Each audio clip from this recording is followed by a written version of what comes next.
Bismillah walhamdulillah wassalatu wassalamu ala rasulillah wa ala alihi wa sahbihi wa man tabi'a hudah amma ba'd. Pada pagi ini kita masuk kepada fasa yang seterusnya, iaitu yang berkaitan dengan syubhat yang disebut-sebutkan oleh golongan yang mengingkari tauhid yang tiga ini, yang mana ianya merupakan perkara yang telah pun memperdayakan ramai masyarakat Islam, sehingga kan mereka memandang buruk kepada tauhid yang tiga ini. Di antara syubhat yang dilontarkan oleh orang-orang yang memusuhi tauhid yang tiga ini adalah tauhid yang tiga ini ianya menyerupai akidah Trinity orang-orang Kristian. Hari ini insya-Allah kita akan bacakan keterangan bagi menolak syubhat yang dilontarkan oleh mereka. Kata penulis, sebahagian manusia yang bergelar ahli agama cuba menakut-nakutkan masyarakat supaya menolak tauhid yang tiga ini dengan menyamakan tauhid tersebut dengan akidah Trinity orang-orang Kristian. Yang menjadi masalah di dalam kehidupan ini, bila ada orang yang bergelar ahli agama, yang mempunyai kelulusan di dalam bidang agama, yang bergelar ustaz, mereka ini menjadi musuh kepada sunnah, musuh kepada akidah tauhid. Bila mereka merupakan orang yang bergelar ustaz, sebahagian daripada manusia terpedaya dan percayakan apa yang mereka katakan. Oleh itu kita mengajak umat Islam agar mereka mencari kebenaran. Kebenaran perlu dicari. Tidak boleh kita menjadi orang yang menerima sahaja apa yang diperkatakan oleh manusia tanpa kita melihat kepada hujah dan dalil. Hujah dan dalil itulah ilmu pengetahuan. Kita belajar Al-Quran dan hadis untuk kita faham permasalahan agama kita. Kalau dalam urusan dunia kita, kenapa kita boleh bersungguh-sungguh? Kita nak berjaya dalam perniagaan, maka kita sanggup kerahkan usaha, tenaga dan wang ringgit untuk berjaya dalam perniagaan. Begitu juga kalau kita hendak berkebun, nak berjaya di dalam usaha pertanian kita, kita sanggup bersusah payah membelanjakan harta untuk berjaya di dalam usaha ini tadi. Kenapa di dalam masalah agama kita mengambil mudah? Mungkin ramai yang mengatakan bahawa dah orang tu ustaz, takkan dia cakap tak betul. Itu adalah kesilapan. Kita tak boleh bertaklid sahaja kepada para ustaz. Kita kena cari ilmu pengetahuan. Kita kena bersungguh demi kebaikan agama kita. Kalau orang itu ikhlas hendak mencari kebenaran dan dia bersungguh-sungguh, Allah akan tunjukkan kepada dia kebenaran dan beri taufik untuk dia mengikuti kebenaran. Wallazina jahadu fina lanahdiyannahum subulana.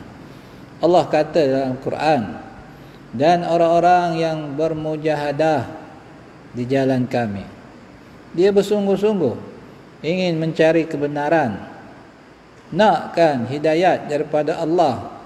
Kata Allah, kami akan tunjukkan kepada mereka jalan-jalan kami, jalan-jalan kebaikan. Allah akan beri taufik untuk dia memahami akidah yang betul dan beri taufik untuk dia mengetahui bagaimana hendak beribadat kepada Allah dengan sebenar-benarnya. Kita sendiri yang perlu berusaha.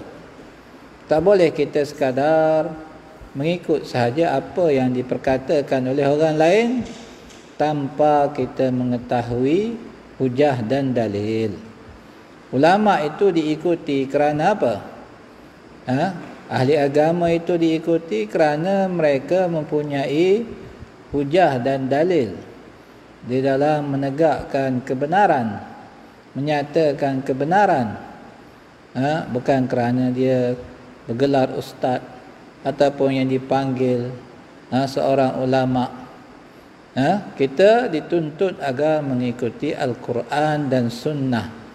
Para ulama mereka menyampaikan Al-Quran dan Sunnah ini dan memberikan keterangan tentang apa yang dimaksudkan daripada Al-Quran dan Sunnah ini, mana yang bertepatan dengan apa yang ada di dalam dalil dan juga sebagaimana yang dipahami oleh salafus salih, maka itulah yang kita ikuti. Jadi perlu kita bersungguh-sungguh mempelajari agama kita. Kalau kita boleh bersungguh-sungguh untuk mendapatkan dunia, kenapa kita tak boleh bersungguh-sungguh untuk mencari kebenaran demi menjaga agama kita? Oleh itu kita kena faham, ada sebahagian orang yang bergelar ahli agama, lulusan agama, mereka ini cuba menakut-nakutkan manusia supaya menolak tauhid yang tiga ini.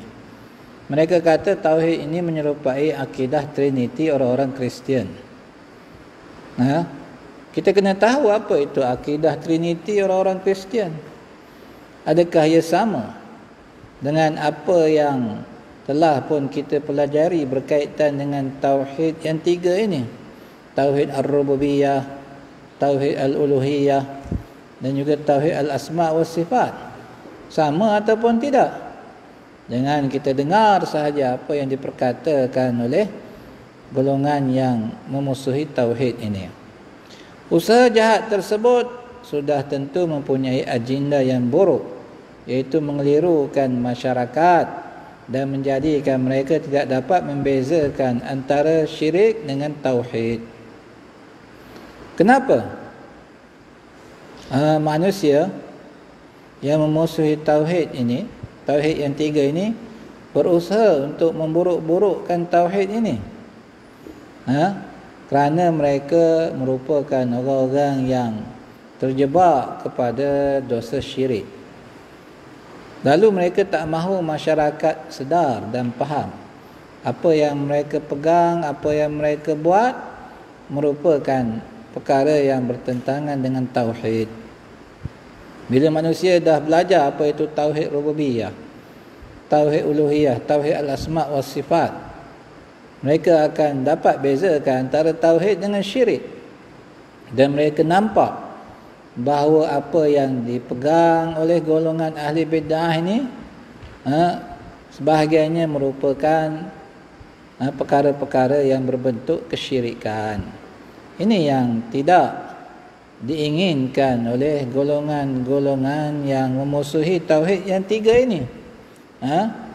Sebab itu mereka kadang-kadang sebut puak-puak Wahabi ni suka melabelkan amalan-amalan ini sebagai syirik.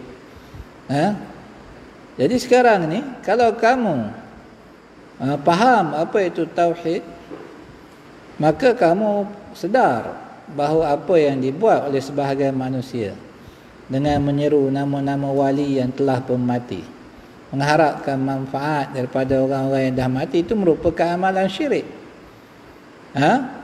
Bila manusia faham, mereka sedar ini syirik. Tapi mereka tak nak manusia faham seperti itulah. Lalu mereka kata, tengok geng-geng Wahabi ni suka melabelkan amalan-amalan yang diamalkan oleh masyarakat sebagai syirik. Artinya mereka tak nak masyarakat tahu amalan tersebut adalah syirik. Oleh itu mereka cuba menakut-nakutkan masyarakat. Kalau kita dah faham apa itu tauhid rububiyah, tauhid uluhiyah, maka kita akan dapat terima banyak pegangan yang ada pada manusia ini, khususnya golongan tarikat, merupakan pegangan yang berbentuk kesyirikan. Mereka menjadi orang yang memusuhi tauhid yang tiga ini kerana inilah. Oleh itu kita mengajak umat Islam agar mentadabbur ayat-ayat Al-Quran dan juga mempelajari sunnah Rasulullah supaya kita faham bahawa tauhid yang tiga inilah merupakan tauhid yang sebenar, yang telah pun ditegaskan di dalam Al-Quran dan juga apa yang diajarkan oleh Nabi kita Muhammad sallallahu alaihi wa alihi wasallam. Kata penulis, umum mengetahui pembahagian tauhid kepada tiga telah lama diajarkan di negara kita dan diterima masyarakat tanpa ada pengingkaran. Dahulu, suatu zaman 80-an dahulu, sebagai contohnya, masyarakat bila sebut tauhid yang tiga ini, mereka menerimanya, tak ada yang mengingkarinya dan tak ada yang melabelkannya sebagai tauhid yang sesat menyerupai akidah Kristian. Kalau ada pun kelompok-kelompok yang sedikit sangat yang tak berani untuk membantahnya, menyanggahnya, khususnya di kalangan orang tarikat. Tapi sekarang ini telah pun ada usaha besar-besaran untuk memusuhi tauhid yang tiga ini. Jadi kita kena sedar, sudah tentu ada perancangan yang jahat di sebalik usaha yang seperti ini. Sehinggalah pulangnya siswazah yang belajar di Timur Tengah membawa fahaman Asy'ariyah dan Sufiyah yang melampau. Tiba-tiba mereka mentahmah dengan tomahan tersebut. Bila ada pelajar-pelajar kita yang belajar di Timur Tengah, mereka ini terpengaruh dengan ajaran Sufi tarikat dan juga fahaman Asy'ariyah yang melampau.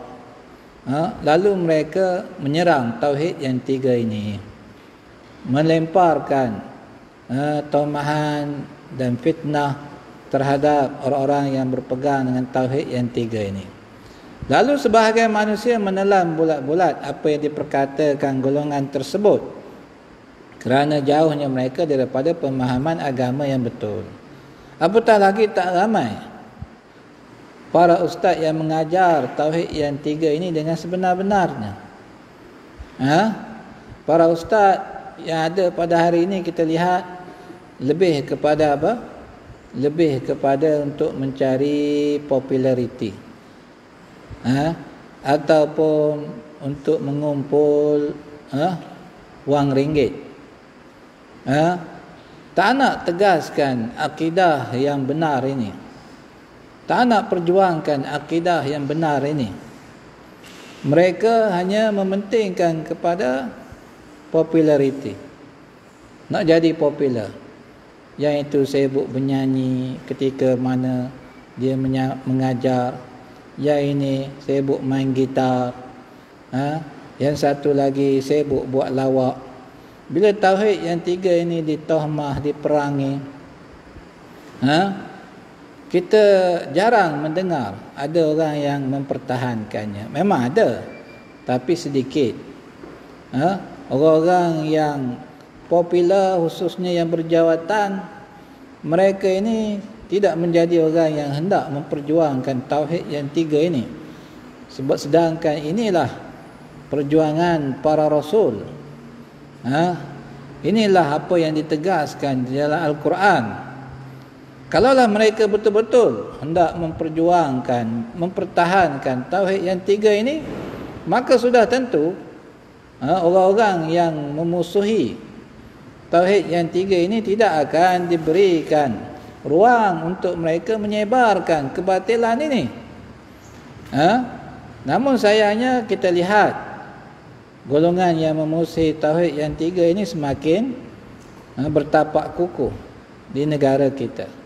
Semakin kuat menyebarkan pemahaman mereka tanpa ada pembelaan daripada orang-orang yang mengaku bahawa tauhid yang tiga ini merupakan tauhid yang benar.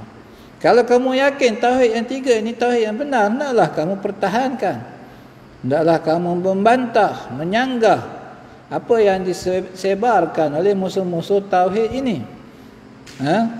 Jadi kita umat Islam perlu kita menjadi orang yang kembali kepada Al-Quran dan Sunnah untuk kita memahami kebenaran. Jadi kata dia, ramai di kalangan manusia menelan bulat-bulat apa yang diperkatakan oleh golongan tersebut.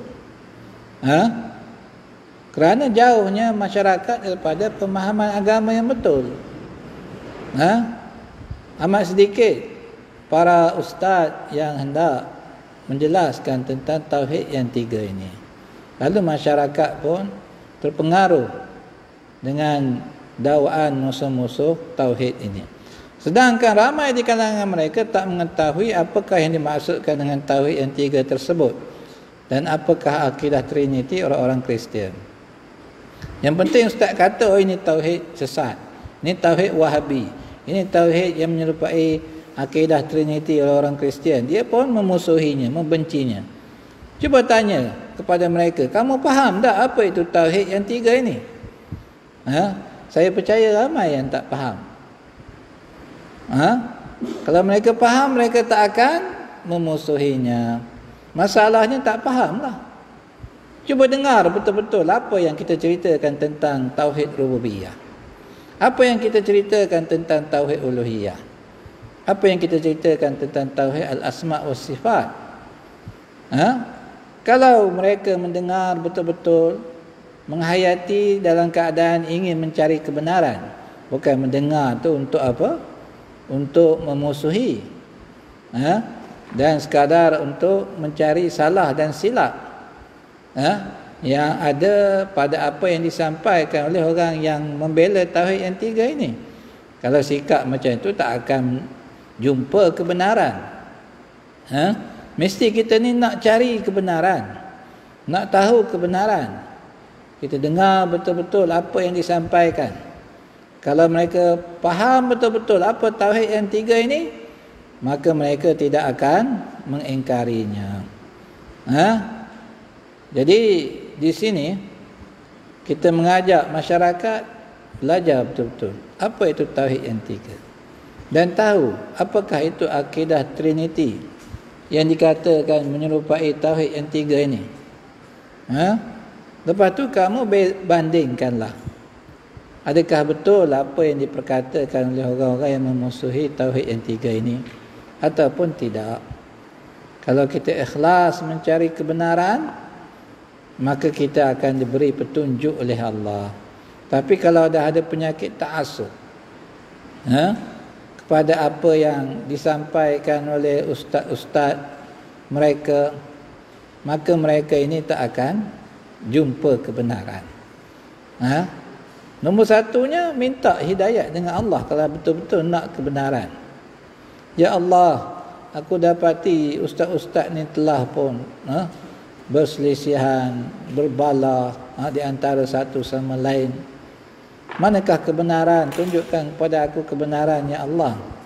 Minta kebenaran, minta hidayat. Alangkah Nabi bangun malam, solat malam, berdoa kepada Allah, minta Allah tunjukkan kebenaran di dalam perkara yang diperselisihkan oleh manusia. Apatah lagi kita. Nabi nak ajar kita supaya minta hidayat dengan Allah lah. Jangan kerana aku dah ikut satu pahaman, maka aku tak mahu memohon hidayat kepada Allah, ataupun tak mahu mencari kebenaran. Mohon dengan ikhlas, berusaha mencari kebenaran, maka Allah akan beri taufik kepada hamba-hambanya yang ikhlas. Kemudian kata dia, kepada umat Islam di Malaysia dan di mana-mana tempat diingatkan agar berjaga-jaga dalam agama mereka. Kita tahu umat Islam ni dah berpecah belah sejak zaman yang terawal lagi. Bawa macam-macam pemahaman.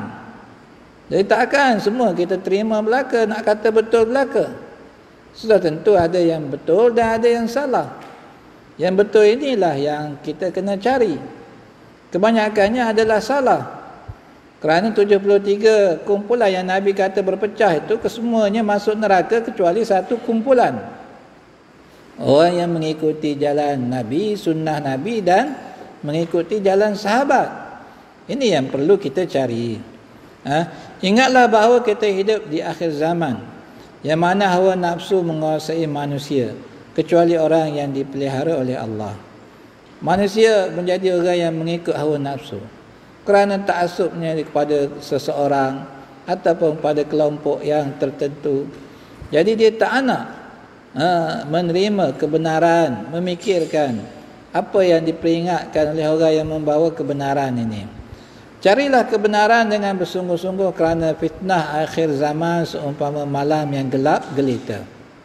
Nabi dah beritahu dah. Fitnah ni semakin hari semakin dahsyat. Kalau kita tak ada pengetahuan agama, maka kita akan terjebak kepada jalan-jalan yang menyesatkan. Wal-iyazubillah.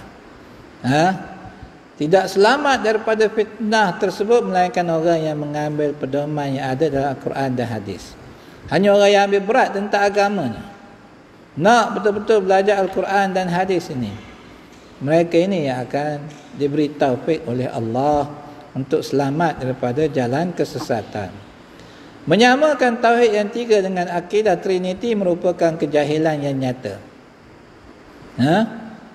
Orang yang mengerti tentang hakikat tauhid dan apakah akidah Trinity tidak sekali-kali dapat menerima dakwaan seperti ini. Kalau betul kita faham, maka kita tak akan terima apa yang diperkatakan oleh manusia. Masalahnya tak fahamlah. Orang sebut begitu, terus percaya. Telan bulat-bulat. Ini kerana tauhid yang tiga menyatakan tentang ciri-ciri Rabb yang satu. Bila kita sebut tauhid rububiyah, apa makna tauhid rububiyah? Kita menyatakan bahawa ciri-ciri rububiyah itu hanya milik siapa? Milik Allah.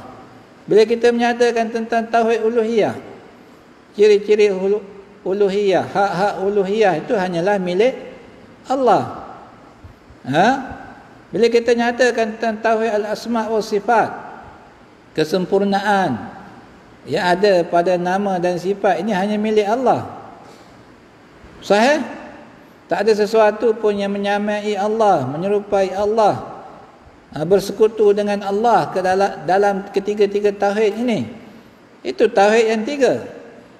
Ianya merujuk kepada yang satu, iaitu Allah Azza wa Jalla. Ciri-ciri ini hanya milik Allah. Faham dah makna tauhid yang tiga? Kalau kita faham, kita akan dapat perbezaan yang ketara seperti langit dan bumi di antara tauhid yang tiga ini dengan akidah Trinity. Sebab apa? Adapun akidah Trinity pula menyatakan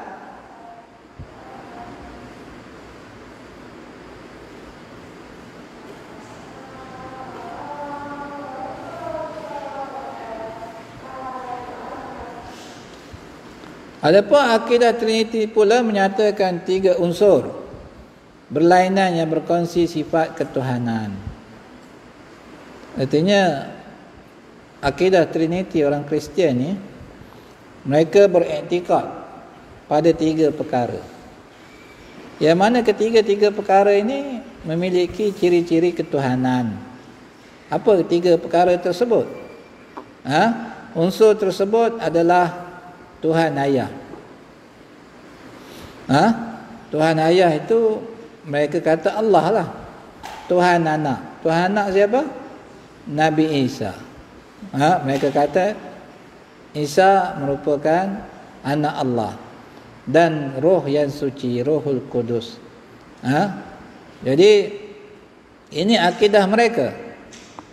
Mereka berektikad ketiga-tiga perkara ini memiliki ciri-ciri ketuhanan yang layak disembah, dilakukan ibadat kepadanya. Jadi sama dengan iktikad tauhid yang tiga ini dengan iktikad orang-orang Kristian. Sudah tentu tidak. Ini beriktikad pada tiga perkara. Kita beriktikad pada yang satu, Allah Azza wa Jalla yang memiliki segala kesempurnaan, yang tidak ada satu pun yang menyerupainya, sama dengannya, berkongsi dengannya pada ketiga-tiga ciri ini. Di situ kita nampak beza di antara akidah Trinity dengan tauhid yang tiga. Iktikad kita hanya kepada Allah. Iktikad mereka pada apa? Pada Allah, Nabi Isa dan juga Ruhul Kudus. Ruhul Kudus. Tuhan ayah adalah Allah, Tuhan anak adalah Isa, dan roh yang suci pula menurut sebahagian mereka adalah Jibril. Ada yang mengatakan ianya adalah Maryam. Artinya mereka pun ada perselisihan pendapat. Ruhul Kudus tu ada kata Jibril alaihissalam, dan ada kata ianya adalah Maryam, ibu kepada Nabi Isa. Logik akalnya dapat memahami perbezaan yang amat ketara di antara kedua-dua pegangan. Kalau kita berakal, kita tak akan kata sama.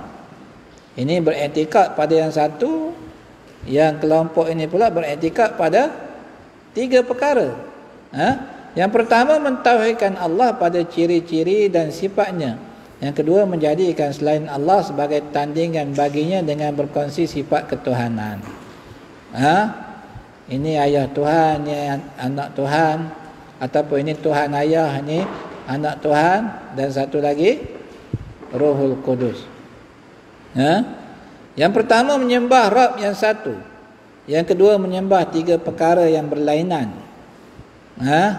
Sudah tentu orang yang berakal tidak sekali-kali mendakwa ada persamaan antara kedua-duanya. Kalau kita berakal, kalau betul kita menggunakan akal kita untuk memahami kebenaran, nescaya kita tidak akan menerima dakwaan yang seperti ini. Pada hakikatnya syubhat tersebut lebih lemah daripada sarang laba-laba. Faham perbandingan ini? Sarang laba-laba kalau kita nak koyakkan dia senang tak? Nak buang, tarik sikit semua habis. Menunjukkan betapa lemahnya sarang laba-laba ni. Berbanding dengan perkara yang lain. Jadi beginilah hakikat syubhat mereka ini. Namun disebabkan kejahilan, manusia mudah dipesongkan.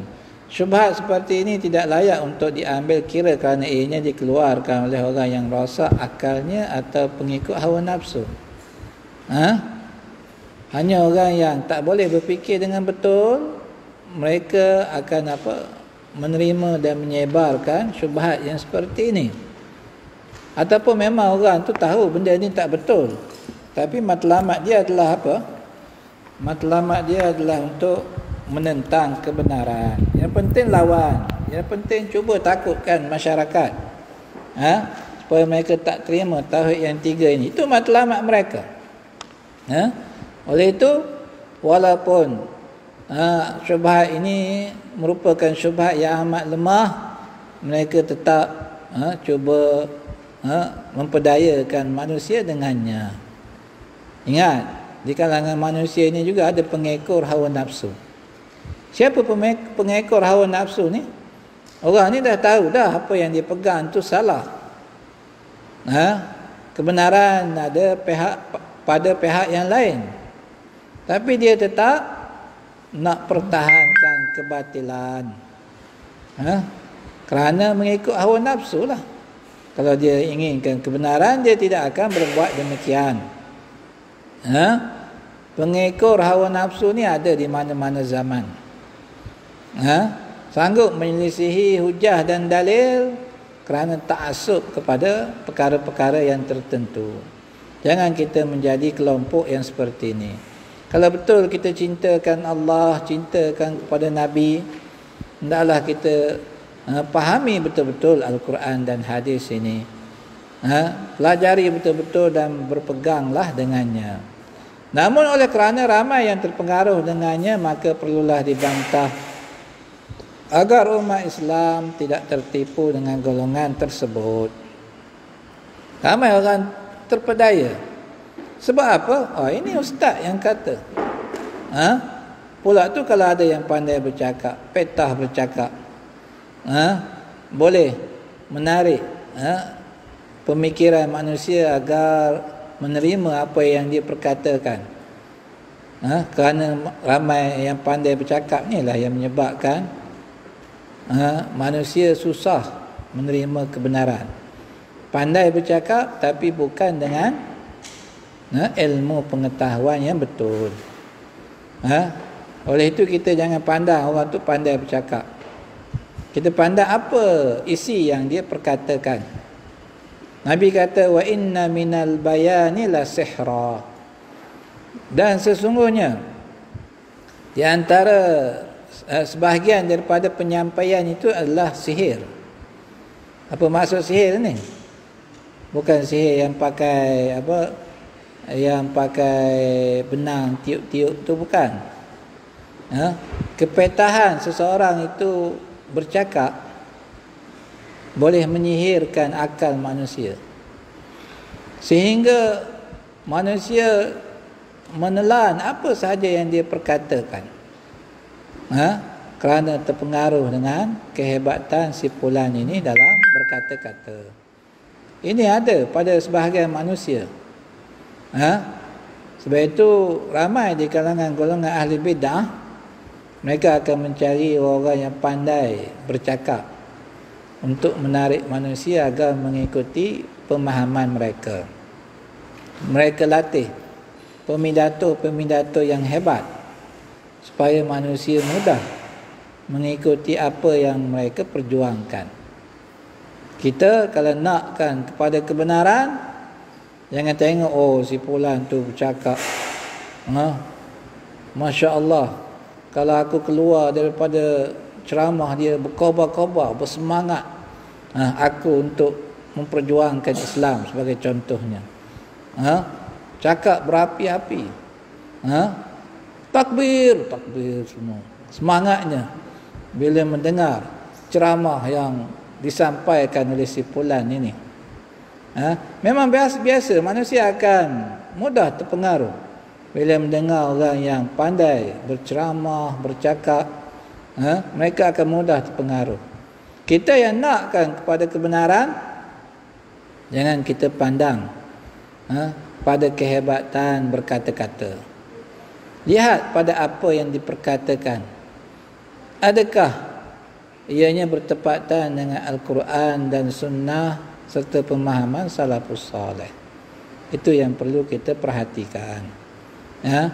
Mungkin ini ujian daripada Allah Azza wa Jalla kepada hamba-hambanya. Dia jadikan ahli bid'ah itu mereka orang yang pandai berkata-kata. Dan ramai di kalangan ahli sunnah, mereka ini orang yang tidak petah berkata-kata. Jadi kalau manusia itu pandang kepada kehebatan bercakap, mereka akan ikut ahli bid'ah lah. Bukan tak ada ahli sunnah yang pandai bercakap, pandai memberikan penyampaian dengan baik, ada.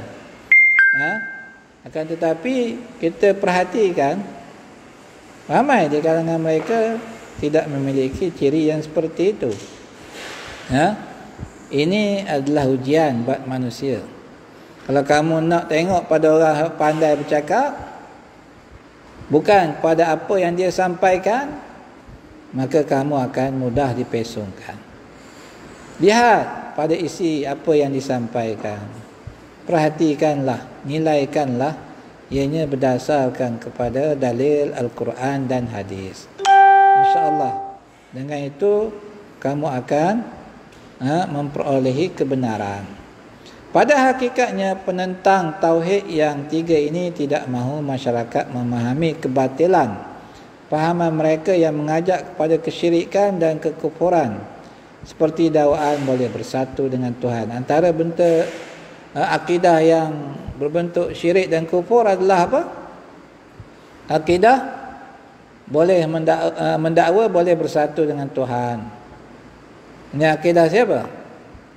Ini akidah orang-orang sufi tarikat yang melampau.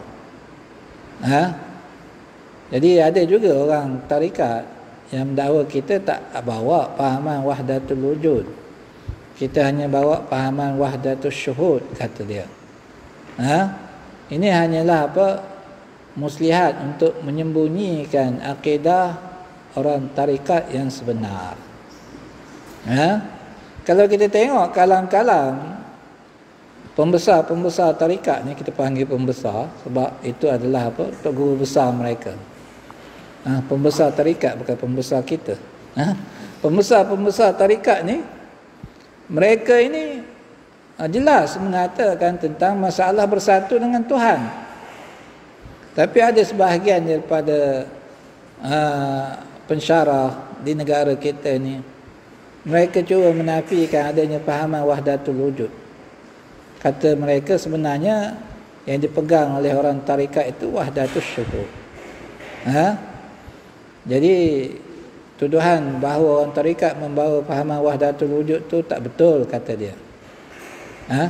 Sekarang ni apa yang ada di dalam buku-buku yang ditulis oleh orang tarikat sendiri menunjukkan dengan jelas bahawa memang mereka membawa pahaman wahdatul wujud. Kenapa kamu nak nafikan? Sama ada kamu tahu ataupun sebenarnya kamu tak tahu. Kalau kamu tak tahu, jangan menafikan bahawa golongan tarikat yang melampau ini membawa pahaman wahdatul wujud. Buktinya dah banyak. Dan kalau kamu tahu, jangan kamu cuba menutup kebatilan yang dibawa oleh orang-orang tarikat ni tadi. Jadi ini adalah kekufuran yang jelas. Kekufuran yang jelas. Sebagaimana yang telah pun kita ceritakan. Orang yang tak belajar tentang tauhid yang tiga ni, mereka tak nampak bahawa ini adalah kekufuran. Hanya orang yang belajar sahaja faham. Kemudian dakwaan mereka lagi, wali kutub mentadbir alam ini dengan izin Allah, kata mereka. Ada 4 wali kutub yang mentadbir alam ini dengan izin Allah, kata mereka. Boleh terima? Sudah tentu ianya adalah batil. Semulia-mulia manusia mengikut iktikad kita sebagai seorang Muslim yang beriman kepada Allah dan Rasulnya. Siapa? Siapa manusia yang paling mulia sekali di kalangan anak Adam ni? Yang paling tinggi martabatnya siapa? Nabi Muhammad. Nabi Muhammad tak pernah mendakwa dia boleh mentadbir alam ini. Nabi Muhammad tak pernah mendakwa baginda mengetahui perkara yang gaib. Tak ada pun dakwaan yang seperti ini. Tapi ini yang didakwa oleh golongan tarikat. Bahkan Allah ajar Nabi beritahu manusia, qul la amliku li nafsi darran wala naf'a. Beritahu manusia, aku tak boleh mendatangkan mudarat ataupun manfaat hatta pada diriku sendiri. Kamu baca Al-Quran ataupun tidak? Kalau kamu baca Al-Quran, kamu akan faham bahawa sifat yang seperti ini tak ada hatta pada semulia-mulia manusia. Melainkan kamu beriktikad bahawa wali Allah itu lebih tinggi daripada Nabi. Memang ini iktikad sufi tarikat, merupakan iktikad yang jelas batil, bertentangan dengan pegangan kita ahli sunnah wal jamaah. Tapi orang sufi tetap mengaku bahawa mereka merupakan ahli sunnah wal jamaah. Jadi kalau kita tak faham, maka kita terima saja. Oh, ada 4 wali kutub boleh mentadbir alam ini. Bila masa Allah izinkan. Allah cerita dalam Quran yang menurunkan hujan, yang memperjalankan bulan, bintang, matahari. adalah Allah, tidak selain dia. Yang menumbuhkan pokok-pokok, yang mengurniakan anak, semua ini adalah kuasa mutlak Allah. Yang menyembuhkan penyakit, semuanya adalah kuasa mutlak Allah. Tiba-tiba ada manusia mendakwa ada 4 wali kutub mentadbir alam ni. Boleh terima? Manusia terima sebab mereka jahil. Dengar Tok Guru mengatakan demikian. Apa tahu pula Tok Guru tu merupakan ahli agama, lulusan agama. Masyarakat pun terima. Jangan begitu. Bandingkan apa yang mereka perkatakan dengan apa yang ada dalam Quran dan hadis. Sebab itu penting kita belajar betul-betul Al-Quran dan hadis ini, baru kita faham etika yang betul. Kalau tidak, kita akan ditipu. Logik ke? Wali kutub ni dah lah mati. Tiba-tiba boleh mentadbir alam ni. Akal yang waras pun tak terima. Sahih? Mereka kata wali-wali ni tak mati, mereka hidup. Mereka hidup sampai boleh mentadbir alam ini. Mana dalil kamu, mana hujah kamu? Tak ada. Dalil pada syarak tak ada, dalil pada akal tak ada. Yang ada hanyalah apa? Wahyu syaitan. Syaitan yang membisikkan mereka perkara yang seperti ini, lalu mereka menerimanya. Mati pun kena orang mandi kapan ke, usung ke kubur, tiba-tiba boleh mentadbir alam. Logik ke? Boleh terima ke di akal perkara yang seperti ini? Jadi mereka akan mempunyai macam-macam lah tipu muslihat, cerita dongeng. Untuk apa? Memperdayakan manusia. Kita sebagai orang yang beriman, kita berpegang teguh dengan kitab Allah dan sunnah Rasulullah SAW. Dan juga di antara dakwaan mereka yang batil, boleh menyeru nama wali-wali Allah yang sudah mati untuk mendapatkan sesuatu dan sebagainya. Kalau kamu terdesak, susah, berhajatkan pada sesuatu, serulah nama wali-wali ini. Ini adalah kesyirikan, kekufuran. Tapi ini yang diperjuangkan oleh mereka. Yang mereka ajak manusia kepadanya. Sahih?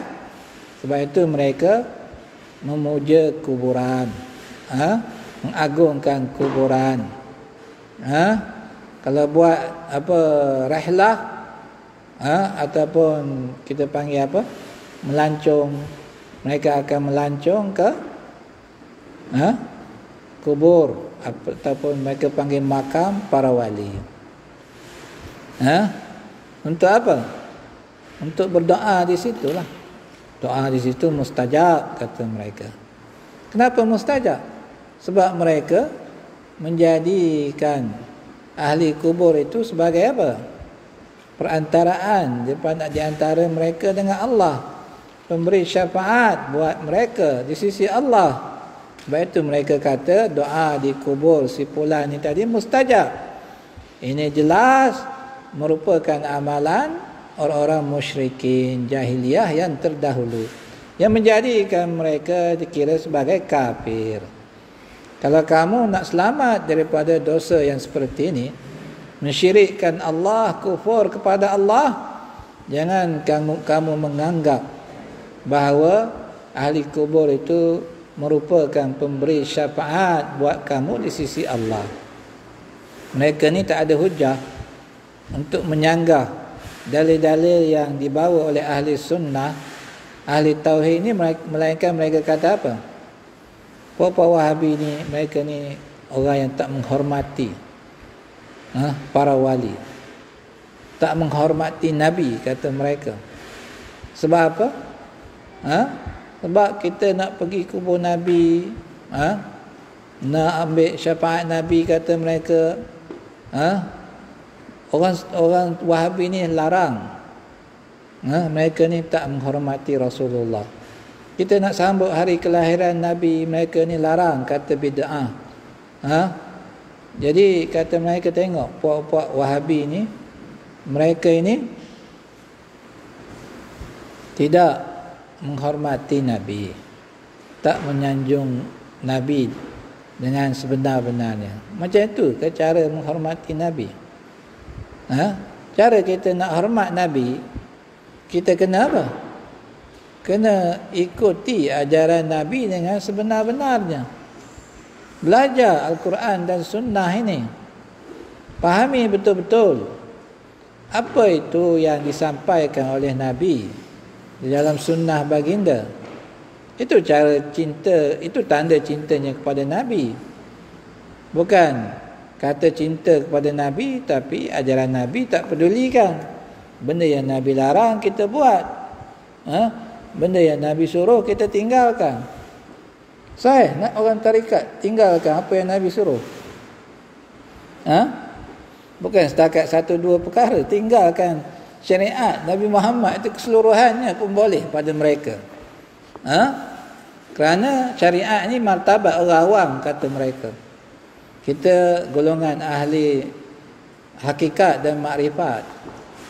Orang awam tak faham. Ilmu hakikat makrifat ni dapat daripada mana?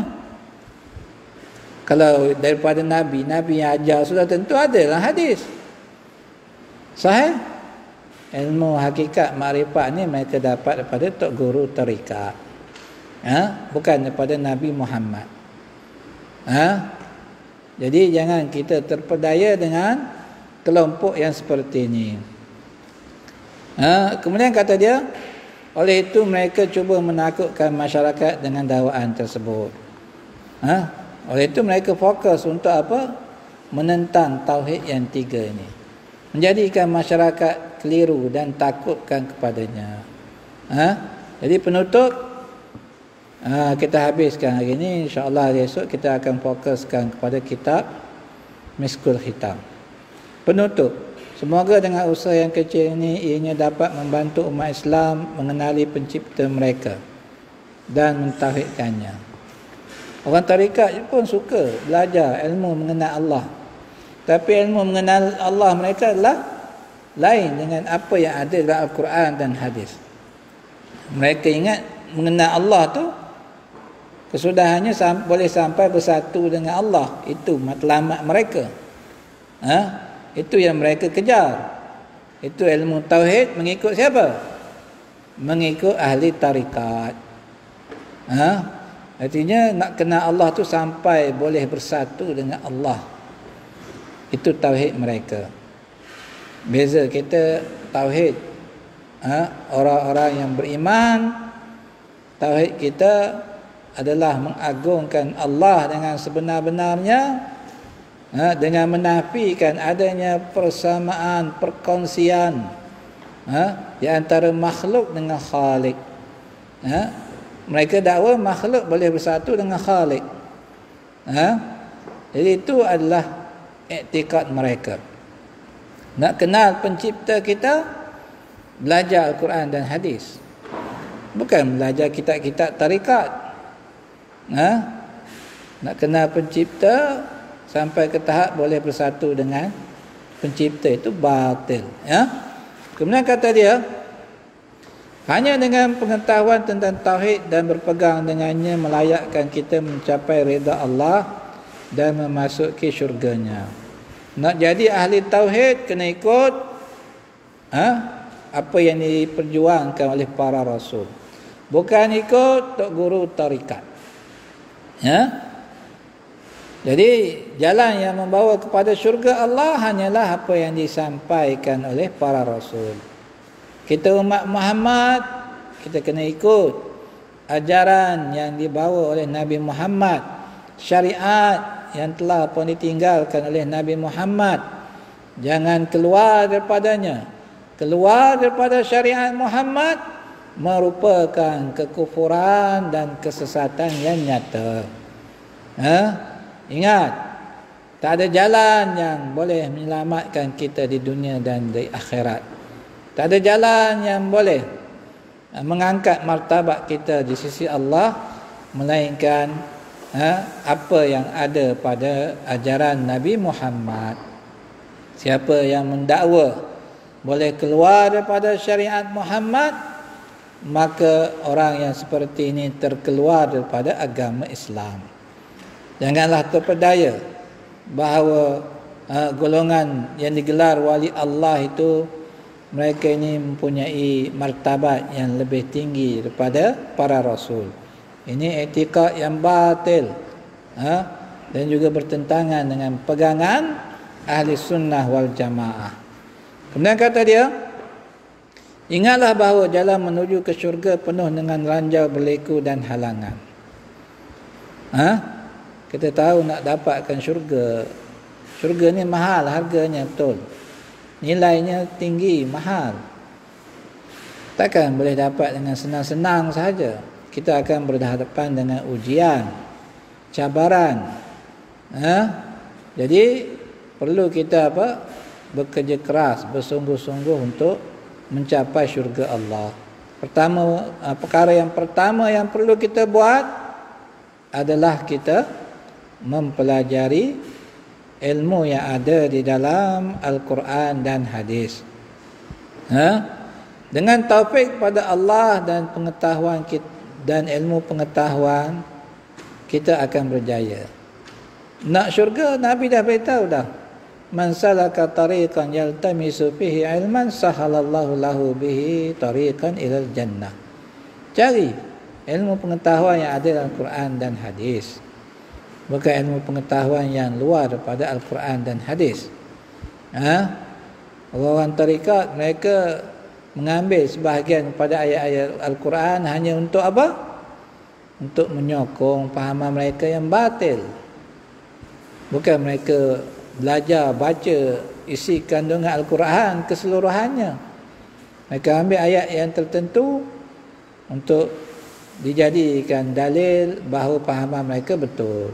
Ambil kisah Nabi Musa dan Khadir untuk buktikan bahawa kononnya wali Allah itu tinggi martabat, lebih berilmu daripada para nabi. Itu semua hanyalah apa? Hanyalah tipu daya syaitan. Sebab itu penting kita merujuk kepada Nabi kita dan para sahabat untuk kita memahami Islam ini dengan betul. Sentiasalah memohon hidayat daripadanya dan keselamatan daripada jalan yang menyesatkan. Walhamdulillahi Rabbil Alamin. Jadi habis pembacaan bagi kitab ini. Ada juga syubhat-syubhat yang lain yang dilontarkan oleh mereka untuk memusuhi tauhid ini. Jadi insya-Allah kalau ada pembahasan tentangnya, saya akan sebutkan di dalam pelajaran kitab tauhid yang ditulis oleh Syekh Muhammad Ibn Abdul Wahab rahimahullah.